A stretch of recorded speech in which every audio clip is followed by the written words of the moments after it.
H1B వీసాలపై పనిచేస్తున్న ఉద్యోగులకు ఊరట కలిగింది. కొత్త అప్లికేషన్లకు మాత్రమే $1,00,000 ఫీజు. ఇప్పటికే H1B వీసా హోల్డర్లు ఎప్పుడైనా రావచ్చని చెప్పి వచ్చింది ఇన్ఫర్మేషన్.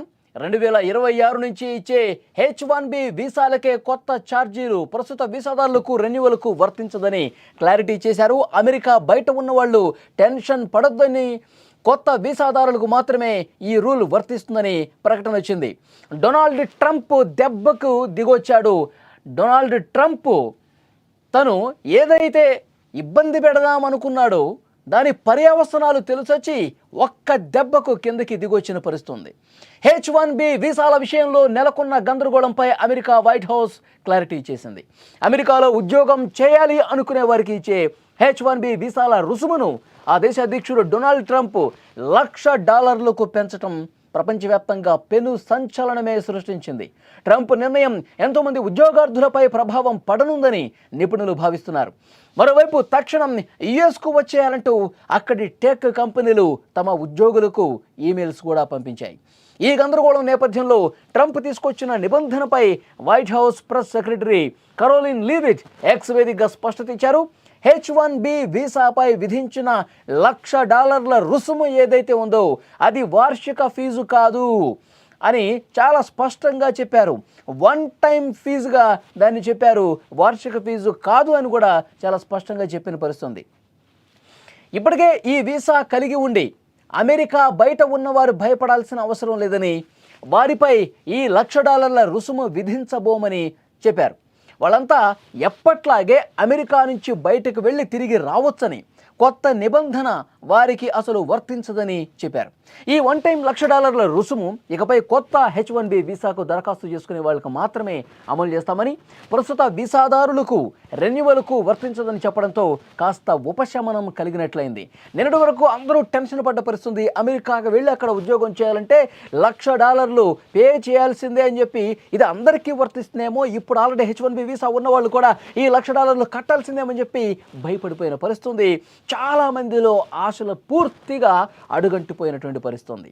కానీ ఇప్పుడు పరిస్థితి మారిపోయింది. ఎందుకంటే అమెరికాలో కూడా కొంత వ్యతిరేకత వచ్చిన పరిస్థితుంది. టెక్ కంపెనీలు కూడా ఈ నిర్ణయాన్ని తీవ్రంగా వ్యతిరేకిస్తూ ఇంకా పూర్తి స్థాయిలో నిబంధనలు వచ్చిన తర్వాత ఇంకా డొనాల్డ్ ట్రంప్ మనసులో ఏముందో పూర్తి స్థాయి నిబంధనలు మనకి తెలియలేదు. అవి బయటకు వచ్చిన తర్వాత రెస్పాండ్ అవుదామని చెప్పి అనుకున్నారు. కొంత గందరగోళం నెలకొంది.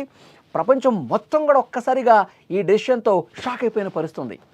ఇప్పుడు దానికి ఇంకొంత క్లారిటీ ఇచ్చే ప్రయత్నం చేశారు. ఇప్పుడు H1B వీసాలు ఎవరైతే కలిగి ఉన్నారో వాళ్ళకి ఎట్టి పరిస్థితుల్లో ఇది వర్తించబోదు. ఎవరైతే కొత్తగా దరఖాస్తు చేసుకుంటారో సెప్టెంబర్ 22 నుంచి ఇది అమల్లోకి వస్తుంది. కొత్త దరఖాస్తుదారులకు మాత్రమే ఇది వర్తిస్తుందని చెప్పడంతో ఊపిరి పీల్చుకునే పరిస్థితుంది. ఇక H1B వీసా పొందిన వాళ్ళు భారతదేశానికి చెందిన వారు అత్యధికంగా ఉన్నారు. దాదాపు 71% మంది ఉన్నారు.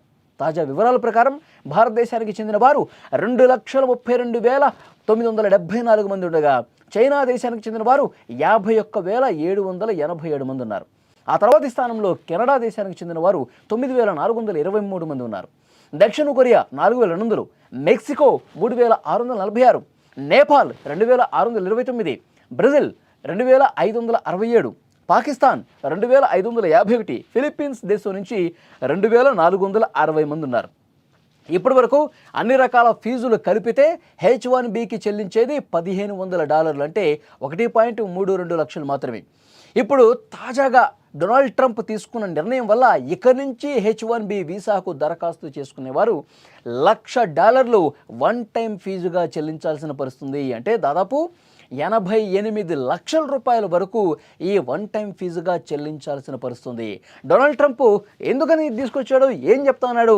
గొప్ప ఉద్యోగుల కోసమే, బాగా స్కిల్డ్ ఉన్నటువంటి ఉద్యోగుల కోసమే మేము ఈ విధంగా తీసుకురావాల్సిన పరిస్థితి అని చెప్పి పైకి చెప్తా ఉన్నాడు. కానీ చాలామందికి ఏమర్థమవుతుందంటే డొనాల్డ్ ట్రంప్ ఈ రకమైనటువంటి నిర్ణయం తీసుకోవడానికి భారతదేశం మీద ఒక ద్వేషపూరిత భావంతో, భారతదేశం మీద ఒక అసూయతో, ఒక కక్షతో, ఒక ప్రతీకారంతో ఇలాంటివి చేస్తూ ఉన్నాడు. ఎందుకంటే గత కొన్ని రోజుల నుంచి ట్రంప్ వ్యవహార శైలి భారత్ పట్ల ఏ విధంగా ఉందో చాలా స్పష్టంగా అర్థమవుతుంది.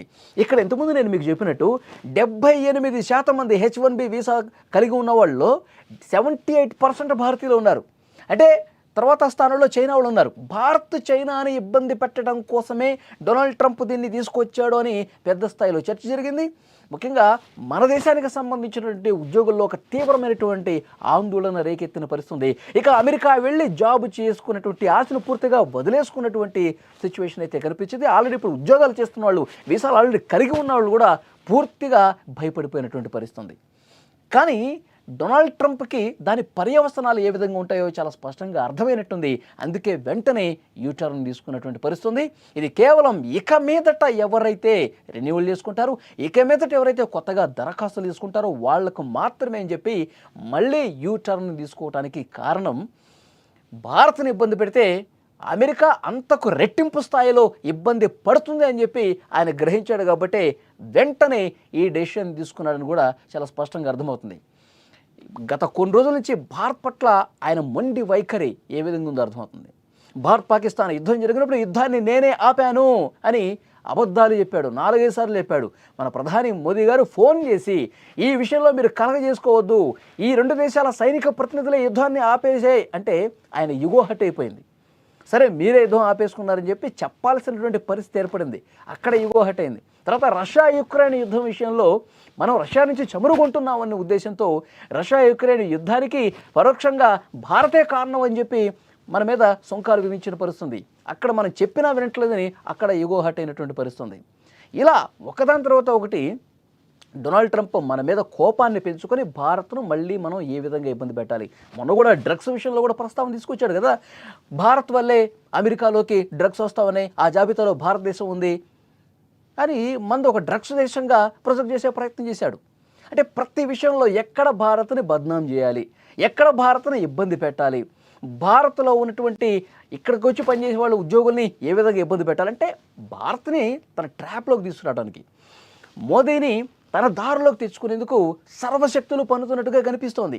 కానీ మోడీ మాత్రం చాలా స్పష్టంగా చెప్తున్నారు, ట్రంప్ నువ్వు ఎలాంటి నిర్ణయాలని తీసుకో, భారత్ ఇబ్బంది పెట్టాలని చెప్పి నువ్వు మనసులో బాగా ఉంది, నువ్వు ఏం చేసుకుంటావో చేసుకో, మేము మాత్రం వెనక్కి తగ్గం, కాలు వెనక్కి తిప్పం, ఇష్టం వచ్చింది చేసుకో అన్నట్టుగా ప్రధాని మోదీ ఖరాఖండిగా చెప్పిన పరిస్థితి. అలాంటి సంకేతాలు ఆయన ఇస్తూ ఉన్నారు. నిన్న కూడా మోదీ గారు చాలా స్పష్టంగా చెప్పారు, భారత ప్రధాని మనం విదేశాల మీద ఆధారపడుతున్నాం, అదే అసలు శత్రువు అని చెప్పి ఆయన మాట్లాడిన పరిస్థితుంది దాన్ని ఉద్దేశించి. సో డెఫినెట్గా ఏది ఏమైనప్పటికీ కూడా భారత్ భయపడటం లేదు.